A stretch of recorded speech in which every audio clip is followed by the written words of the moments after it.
सांगलीत घरफोडी करणारे 2 बांगलादेशी आरोपी जेरबंद.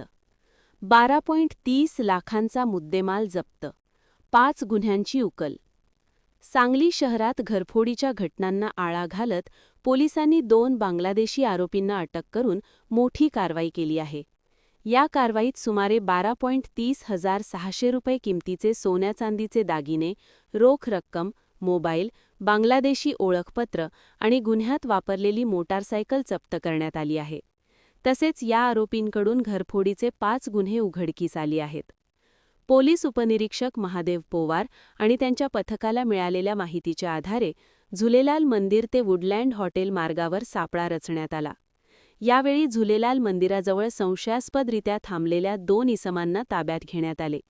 चौकशीदरम्यान त्यांनी आपली नावे हिमेल फरमान सोनार वय 35 आणि पोरोश सोईदुल चोकदार वय 27, दोघेही बांगलादेशातील दिनाजपूर जिल्ह्यातील रहिवासी असल्याचे सांगितले.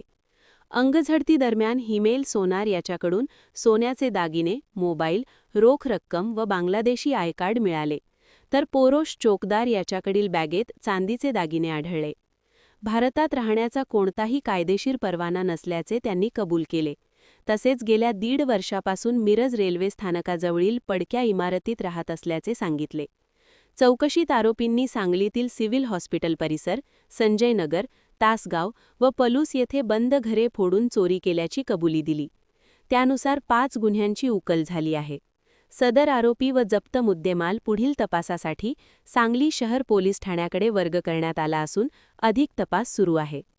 महान कार्य न्यूजसाठी आदी माने, मिरज.